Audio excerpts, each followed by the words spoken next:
Adderall. If you don't know what Adderall is, it's cocaine in pill form. But they give it to 9-year-olds to focus on math. I think Adderall is worse than Coke, though, because, like, I do Coke. Coke's whatever. You get high on Coke, you're high for, like, 15 minutes maximum. You talk about all the weird shit you're going to do, and then you don't do it because you sober up. You take my prescription Adderall, you're high for 19 hours. You talk about all the weird shit you're going to do, then you do it. Wake up the next morning hungover, confused, half a boat built in your backyard. When did this happen? Why is there 2 of every animal? What the fuck did I do last night? Apparently I got biblically productive. So there's a bunch of screenplays I don't remember writing. I'm like, guys, when did I write Air Bud 9? Dog hockey. It's going to be a rough season, says the coach 12 times too much in Act 1. Worst part of Adderall is that is literally meth. Adderall is meth. Meth is in Adderall. That is the active ingredient. But we give it to kids anyway. Like, if you look at a bottle of Adderall, it's like methamphetamine salts and others. Like, that is the only 2 ingredients. One of them is and others. That's like a weird thing to have. Like, oh, my kid Billy can't focus on anything. Have you guys tried biker crank? No, we were using books and tutors. Crank, you say? Let's try that for sure. All right, last joke and we'll get out of here. I attract crazy people. My last girlfriend would say violent stuff during pillow talk. Pillow talk's supposed to be an innocent time where you're like, hey, are you still awake? Yeah. Do you want to eat pizza tomorrow? I would love to. Like, that's pillow talk. It's all like pepperoni slices and unicorn farts. It never gets heavy. My girl was like, Mike, are you awake? And I was like, pizza? And she was like, no, I have a question. Have you ever thought about killing somebody? I have. Good night. I was like, no. Good morning. We need to have a chat immediately. Like, that must have been a page I missed in Goodnight Moon growing up. Like, goodnight bears, goodnight chairs, goodnight girl who stays awake while you sleep and stares. Not what Mindy Cetera read to me in the bedroom. I didn't know what to do. I blurted this out. I was like, yeah, you gotta do what you gotta do. Then I went to bed. Mistake. Because the next day she got too confident. She was like, I'm glad I can be honest with you. And I was like, oh no. She was like, can I tell you a secret about when I was a kid? I'm like, don't. She's like, when I was 6, I used to kill birds to watch something die in my hands. Good night. That's not how bedtime works. How did you kill birds? She's like, I twisted their necks, whatever. I'm like, not whatever, you played God. Stay with her for 4 more weeks, though, because I have a really low self-esteem.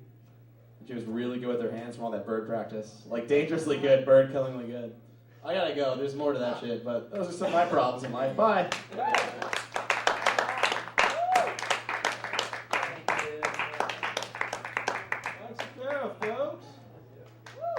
Negative into a positive. That's a great one.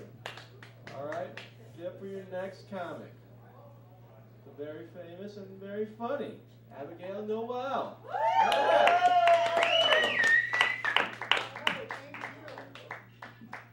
Okay, hey, thanks you guys. I am honored to be here. Wow. So, yeah, I am honored to be here tonight. This is amazing. And I got to tell you guys, my mind wanders. I had absolutely no idea what I was going to open with tonight, just the opening. But my mind wanders like you would not believe. I'm telling you, she goes places I don't even believe sometimes. And this morning, over a cup of Joe, and I was smoking a bowl of Bob, my mind started wandering and wondering just what it would be like to fuck Howie Mandel. That's what I started wondering this morning. And I gotta tell you, I've been running these scenarios through my head pretty much all day at this point. Couldn't quite get it out of my mind. And I started wondering, like, what is my fascination with Howie? Like, why am I even there, you know? And then I figured out it was for 3 reasons. One, and I wouldn't say really that I am technically a germaphobe, but let's just say that I am really pretty fucking picky about who I do a naked dance with. You know what I'm saying? I don't want any funk in the junk, or in the trunk, if you know what I mean, like either one. Okay, so I kind of respect a man that doesn't want a funky monkey, I'm just saying I can respect that. That's number one. Number two, I don't know, there's something about him, I just think he's fucking adorable. That's number two. And then number three, and guys, girls, and guys, who knows, I should say this has served me well. But I have found that quirky and confident equals big dick. And I'm just telling you, it's kind of like once you go black, you don't go back. I don't care what fucking color. Quirky plus confident, it equals big dick, all right? Yeah, if you don't remember anything else tonight, remember that, okay? So then I started thinking that this event with Howie would most likely start out just a little bit clinical, a little bit like an appointment with Dr. Howie, and that kind of started to turn me on a little bit. I figured also there would be a nurse, right? A nurse present, that she would go ahead and take your health history. Of course, you'd want to know how many sexual partners you've had, any transmittable diseases. She might do a quick hemorrhoid check. A little pH, make sure the old girl's in balance, right? Things are fresh. You know what I'm talking about. And then I figured to get ready for the appointment, when we do the questionnaire, I figured that would be an amazing time to let Howie know that this girl has not been taken out of the garage, if you know what I'm saying. Yeah, not even around the block for a spin in almost 5 years. I'm telling you, she is like a virgin touched for the very first time, because I almost don't remember, and I'm quite sure she doesn't remember at all. And so to get ready for this event, for the appointment, I figured what I would do is I would soak her in a nice Epsom salt tub. Yeah, I'm gonna get this girl as fresh as Japanese fucking sushi, like right off the boat, Howie. God, I hope he sees this. Call me, I'm telling you. And then I figured, being that it's Howie Mandel, no doubt he would have sort of like a royal taster. Don't you think? Someone would kind of, yeah, I said that. Someone that would kind of go in and, make sure, right? Someone that's gonna kind of taste the frosting but not fuck with the cake. You know what I'm talking about? He'll be like, yes, sir, she's fresh. And then what I imagined is that if you got past the clinical examination, this is going to be the kinkiest fucking night of my life. That's what I figure. And I am sure there is an O in it for me, if you know what I mean. Right? Yeah, so that's, as I said, this is my first time doing stand-up comedy. And I didn't know what I was going to open with this morning. So thank you. Thank you. It's the last thing on my, what I call my fear bucket list. I'm not even afraid to die anymore. This was it. So like, woohoo! Look out now, right? Who knows what the fuck is next? Wow. Infinite love and gratitude. This is great. So I didn't know what I was going to open with this morning, and that was really what happened this morning. I started wondering what it would be like to fuck Howie Mandel, and I thought, wow, that's a great place to start. I did a lot of research. I studied up for tonight. I really did. I watched a lot of comedians. I watched a lot of the girls that are popular right now. I watched some Amy Schumer. Right on. The bitch is funny. She is funny. I don't know if you guys have seen the special Ladies to Kill, right? And I gotta tell you, she's hysterical, but I can only listen. I can't watch while she's talking. There's a disconnect with the image, man. I don't know, but Ladies to Kill, I mean, she came out in a pair of stacked heels and the ugliest ass fucking dress I've ever seen in my life, walking like fucking Sasquatch, Ladies to Kill. I thought she was gonna kill somebody in the audience for sure, I'm just saying, like, Ames, if you haven't learned how to walk in a pair of stacked heels in 34 years, maybe it's just not your thing, get some boots. That's what I'm saying. And I don't know if she picked that dress out herself or if she paid somebody, but she had wings under her arms, The wings go on your panties, Ames. They go on your panties, And I'm just going to say, if that bitch says that she's 34 and she's so old one more time, I'm going to have to bitch slap her personally the next time I see her. Because I'm 46, man, proud. Okay, this is the new 46. Right? Thank you. Yeah, and love her. And you know, the other thing I noticed about her, and again, she's funny, but she kind of gives her power away. She talks about waking up with random dicks in her mouth. She's finger banging women she doesn't know to get popular with the guys, you know. I'm like, you are working way too hard, Ames. I don't know, maybe I should break it down to her. That's called a pseudo-lesbian. Okay, they are recruiting you. You don't have to work that hard. Just be a butterfly, baby.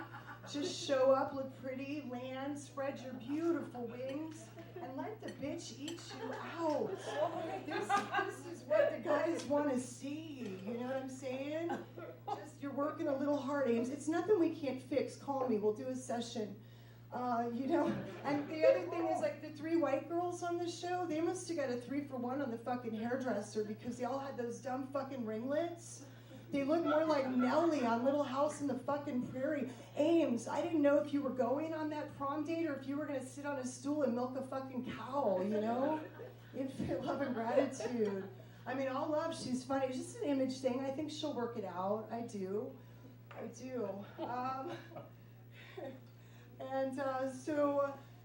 The other thing that I've noticed that some of these young comedians are doing is they all have the same joke sort of about how they want to have some angry Korean woman wax all the hair off the old girl, you know, off the new. You know, I don't understand why at 34 you want to drop your drawers and look 12. Like, that's just a little creepy.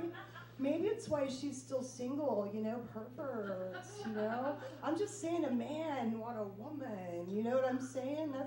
That's what I'm saying. And also, us more mature women know, okay, that there does come a time when the old girl's smile gets just a little wider than it used to be, okay? Let's just say this old girl's been rode hard and put away wet.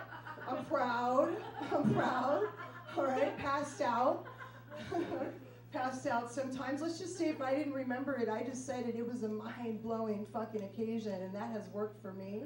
Right? But I'm just saying, I'm just kind of at that age where I don't really need an angry Korean woman to wax all the hair off the old girl and show me, you know, show her to me in the mirror with her one good eye looking back at me.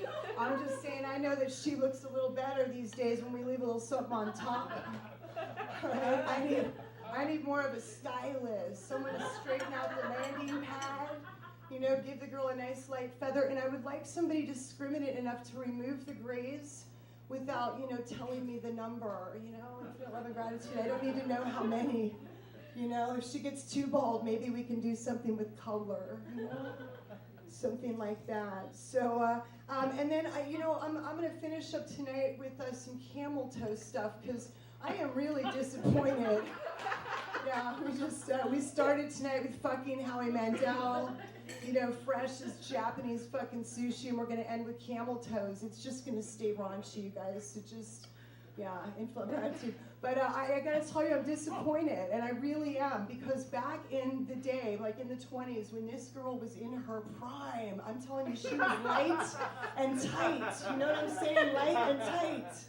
When she was light and tight, man, camel toes were not a fashion statement, for God's sakes. In fact, they weren't even allowed. You'd be like, girlfriend, pull your shirt down, you know? You're showing her, you know?